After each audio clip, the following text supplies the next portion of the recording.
So for the past couple years of me being vegan, I've been more of a junk food vegan. I haven't really eaten super healthfully, but I've recently wanted to start eating more healthy and really make sure I'm getting all of my vitamins and nutrients and all that stuff, because anyone on any diet can get deficiencies and I don't want any. And I mean, I might have some right now, I don't really know because I haven't gotten my blood tested ever in my life. But I wanted to make a kind of a what I eat in a day style video where I eat things that I would normally eat in quantities I'd normally eat, of course, and then at the end of the day plug all of that into a website called QUINOA, which can track your calories, macros, micronutrients, and then just see what I'm low on, and doing that while kind of trying to eat healthy, you know, not having like a frozen pizza for dinner, and then do another day where I've already kind of made this meal plan, I guess, for myself for the day, where I know that I'm eating all my nutrients and kind of see how they compare. So that's what I'm gonna do in this video.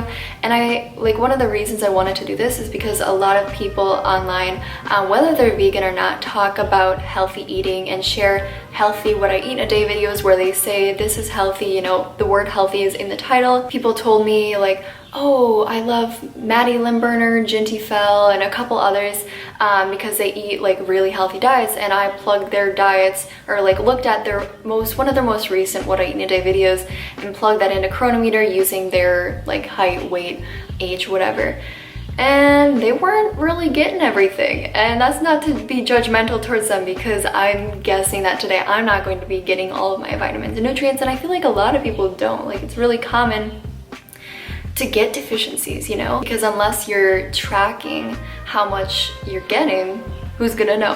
And so I've made about 4 or 5 sample what I eat in a days where I'm getting all of my nutrients, and I found that there's only 2 different nutrients that I wasn't getting enough of if I just put in what I would typically eat: calcium and choline. And if I just added a cup of almond milk, then I was good with calcium.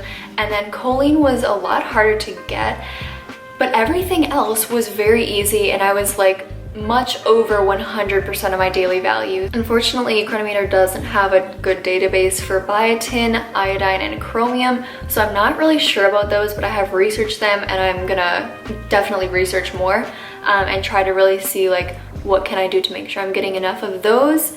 But I've also seen like so much conflicting research and just facts out there. Like, I've watched somebody who said that in order to get all of the iodine you need in one day, you just have to eat 1 sheet of nori, which is like what you make sushi with.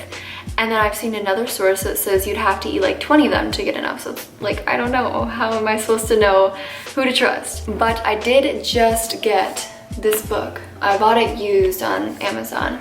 And it's called Becoming Vegan by Brenda Davis and Vasanta Molina, and I saw this recommended by 2 YouTubers who I follow and have learned quite a bit from, Unnatural Vegan and Lily Koi Hawaii. And so hopefully I'll get to reading this in the next year. To be honest, it sounds kind of boring, but I want to learn about this stuff. So there's like charts in here of different foods and how much vitamin A, C, K, etc. is in there. And so, you know, I might just kind of skip around here in the next coming weeks or months if I feel like it. But anyways, sorry for a long intro, but yes, today I'm going to kind of just eat something that I normally eat in quantities I normally eat and not plan out, and then at the end of the day I'm going to take the amounts that I ate, plug them in a chronometer, see how I did, and then tomorrow, or if I don't feel like it, someday in the near future, I'm going to do my planned out day of eating. So for breakfast I had a blueberry bagel with some jam on it, and then I also put some chia seeds, flax seeds, hemp seeds, and pepita seeds on there. I realized I put kind of too much on there to the point where it's like they wouldn't even stick to the jam, so I had to lessen it up towards the end.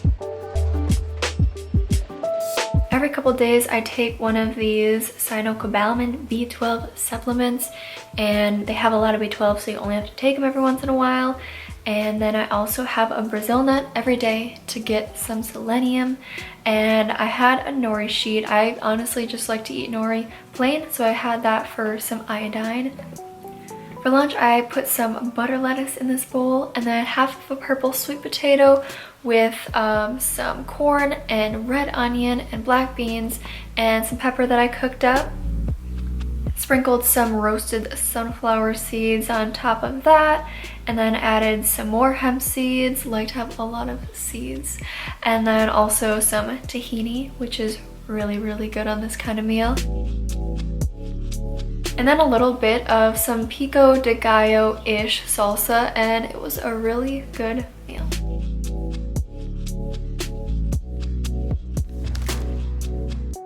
I also had a cup of calcium fortified orange juice, and then for dinner I had some quinoa, some broccoli, red onion, red bell pepper, Roma tomato, olive oil, and pepper. Sauteed that up, added some corn and black beans, leftovers, then sesame seeds and sunflower seeds on top.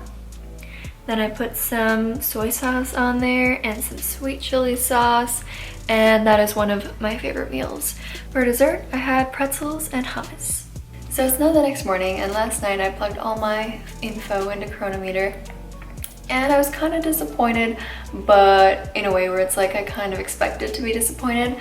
And so something I forgot to mention at the beginning of the video is that I don't know why, but sometime like in the last 1 to 2 months, I kind of gradually started to lose my appetite a lot. I used to eat a lot of food. All the times in the past years where I've like occasionally logged my food intake into Chronometer, I've eaten like between 24 and 2,800 calories. And since I've kind of lost my appetite, I've eaten a lot less calories. And that also means since I'm eating less food, I'm not getting as much vitamins and nutrients. But I didn't do too bad, I don't think. But I only ate 1,800 calories, which for some people is gonna be fine. And maybe it's fine for me, I don't know. But like, that's way lower than I normally eat. But you can see that I logged all my food into there. And then yeah, just over 1,800 calories, and protein 55 grams, carbs 266, fat 47. Ignore like the percentages because that's just set for some random macro amounts that I don't know and I don't think they matter. For fats, I got all my omega-3s and 6s. That's because in general I eat a lot of seeds, and so that's a huge part of it. I'm gonna kind of look at it here. I guess I'll kind of like go through them a little bit so you can see what foods I ate that have a lot of these quantities in it according to Chronometer. So for omega-3s, chia seeds, flax seeds, hemp seeds are of course in the top, and then quinoa and black beans have quite a bit as well. Sunflower seeds and tahini and hummus and quinoa for omega-6s. And then down here in protein, so for someone of my age and height and gender, 55 grams of protein is pretty normal. I'd say in general I usually eat more than that, but like I said, since I've kind of lost my appetite, I'm just not that hungry. I don't know. And then the only amino acid that I was low in was lysine, which I don't really think is that bad. Only 95%, it's not terribly low. And so you can kind of just glance at these, pause if you want to read which ones are highest in each of the amino acids. Honestly, every single time I've ever tracked my food intake, I've been just fine on protein. So for me, it's not something I worry about. Not saying that you shouldn't worry about it, because if you're eating only lettuce, then it might be something to worry about. But anyways, onto the vitamins. So I was a little low on B3 and B5. I'm not really worried about B3. B5 could be a little bit higher, but it's not terrible as long as I'm not consistently getting low amounts in them, you know what I mean? The bagel that I had, it looks like, was pretty high in each of these. It's the top for everyone except for B5 and B6. And then of course took the B12 supplement. And then here we are at choline, 52%. This is, I feel like, a problem, not just for me though, because when I made my 23x vegans video, I remember everyone, or almost everyone, who I tested out their what I eat in a days was low in choline. Like I said at the beginning of the video, I did a what I eat in a day video of Jinty Fell and Maddie Limburner and like 1 or 2 other people I can't remember. And they were low in choline too. And so I'm kind of like wondering, why don't people talk about this? Why is it always iron? And not that you shouldn't be concerned about iron, but it's like no one is talking about choline. I was good on folate, vitamin A, vitamin C, vitamin D, get from the sun, Vitamin E I was a bit low on. I suppose I could eat more sunflower seeds. But I did have quite a bit, so that's why it's probably so high for that. Vitamin K, broccoli. Onto the minerals, calcium. I was kind of surprised I was low in calcium since, like I told you, I was usually pretty good if I just had a cup of almond milk, even though I didn't have a cup of almond milk. I had a cup of calcium fortified orange juice. And so I will have to research more into calcium, make sure I'm getting more of that. All these copper, iron, magnesium, manganese, phosphorus, potassium, selenium I'm good on. Zinc I'm a tiny bit low on, but again, not a concern. Sodium, I found that like every single what I eat in a day thing that I've done on here, I'm high in sodium and it's in the red. And I thought like I eat a pretty generally low sodium diet, like I'm not having a ton of salty foods. I also, as you could tell, did not have any fruit except for the strawberry jam technically. I'm not a huge fruit eater anymore. Kind of went through my phase, but I'm more of like a savory food person, so I do definitely like fruit, but I just never crave it really. And then I could definitely eat more leafy greens, definitely just more green vegetables in general. And so today I'm gonna kind of revise one of the days of eating I had planned out because I'm not gonna be able to eat that much food, unfortunately. It's so sad. It'll save me money eating less food, but other than that, there's no benefits to it in my opinion. So I will see you tomorrow. I made tofu scramble for breakfast, so I put some onion, garlic, and bell pepper into this pan, stirred it up a little bit, then added a quarter block of tofu. Then I added some black beans, turmeric, and paprika, and half of a Roma tomato as well. And then I added some avocado on top and put a little bit of it on 2 pieces of toast, sprinkled some hemp seeds over it, and put some Cholula hot sauce, and it was really, really, really good. I also added some salsa later on. Then I had my Brazil nut, my B12, and some almond milk. For lunch, I had lentils, brown rice, and some veggies, so I put some more onion, ginger, bell pepper in a pan. I also added in just a little bit of lemon juice. For spices, I put in cumin, turmeric, and curry powder, and then some more tomato. Then I added the lentils and some red curry paste and stirred that all up. And then into my bowl, I put my rice and my dal, I guess you can call it. Added half of an avocado and some sunflower seeds, some sweet chili sauce, and that was pretty good as well. Had a nori sheet for an afternoon snack. And for dinner, I made some pasta, so I put in some sauce, of course, some tomatoes, and then some broccoli, onion, and garlic that I had sauteed up. Put some chickpeas and olives in as well, and then just added a little bit of Cholula on top of there, and some hemp seeds, and put it over some butter lettuce. So in my process of revising this day of eating so that it was amounts that I would probably be able to eat, I was not able to get enough choline, but I did get everything else. Here is what I ate in the quantities that I ate, and then I ate even less calories than I did the other day, which is really surprising because it felt like a lot more food. But I definitely wasn't, I was full at the end of the day, but I didn't feel like I was stuffing myself except for the pasta. That was a lot of pasta, even though it didn't seem like that much, but I just ate it really slowly over a couple hours and I was good. So over here we got omega-3s, omega-6s, and proteins, 76 grams protein.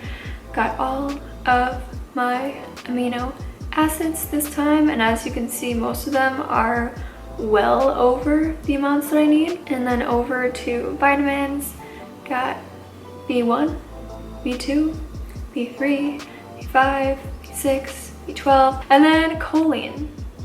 Lentils, tofu, broccoli, bread. Those are the top things that are listed, and there's not a lot of them. And so I was really confused because it's like this day of eating has a lot of choline-rich foods that are vegan in it. I'm gonna show you this website called from SharonPalmer.com. Okay, and she lists vegan and vegetarian food sources of choline. And so you look at the ones that have the most in them. Broccoli, I had broccoli, probably about a cup. Brussels sprouts didn't have that. Had brown rice, had chickpeas, had lentils. What else did I have? Had sunflower seeds, had tofu, had all of those things, and yet I'm like not even near 100% of my choline needs. And this is a day where I'm specifically trying to eat healthy, trying to get all my nutrients, purposely put high choline foods into this day of eating, and I'm not getting enough. So honestly, I think I'm going to look at supplements for that. And then folate, I was like high on. I don't know how bad that is. If anyone does, let me know. Vitamin A, vitamin C, vitamin D, again, get that from the sun. Vitamin E, vitamin K, all good. Onto minerals. Did get too much manganese. Again, I don't know if that's a bad, like really, really bad since it's in the red. Because I think that's consistently something I'm getting quite a lot in based on the other days I've done. Again, too much sodium too. Like that Cholula. Oh, Cholula has a lot of sodium. Calcium I was good on because I had a lot of that almond milk. Copper, good. Iron, magnesium, phosphorus, potassium, selenium, and zinc. Like I said earlier in the video, I could probably eat more fruit because I did not eat any fruit at all this day. I could eat more leafy greens for sure. I will definitely scout out a choline supplement. And yeah, just in general, I want to cook a little bit more, make a little bit more healthy meals. And I really want to encourage everyone else to do the same. And I know that like it is hard, and for me it's probably easier than a lot of people because I'm not in college, I don't work a job where I have to go somewhere, I don't have kids, you know, I don't have a busy life, and so being able to cook these meals is a lot easier and more accessible, I guess, for me than it is for other people. And some people, you know, aren't going to be able to afford to buy hemp seeds because they're ridiculously expensive. And not that eating healthy or eating vegan has to be expensive, but you know, a lot of these foods that I had are probably not really something that everyone is going to be able to afford in their budget. There's a lot of recipe and what I eat in a day videos out there that show how to eat like really inexpensively, but I don't know if they're healthy or not. Like I've never really looked at any of them to see if they're meeting all of the nutrient needs, and I'm guessing they're not because like choline, man, I don't know. It's so weird that nobody talks about that. So I really want to encourage everyone out there to, you know, maybe keep track of what you eat for one day, write it down in a notebook, and then at the end of the day plug it in a chronometer and see what you're getting and what you're not getting. And maybe do this like once a week for a month or two or something, and just see what you're consistently low in, because I feel like even if you feel like you're eating really healthy, you're eating a lot of whole foods, you're eating a lot of vegetables, fruits, and you feel full and you don't experience any negative symptoms that might be caused by a deficiency, it doesn't mean you don't have a deficiency. It doesn't mean that you eat a completely healthy diet, you know? I mean, it's probably not possible to eat a completely healthy diet, but you know what I mean. And then for the things that you are consistently low in, it might be a good idea to take a supplement for some of them, or at least just research which foods are high in those vitamins and nutrients so you can eat more of those.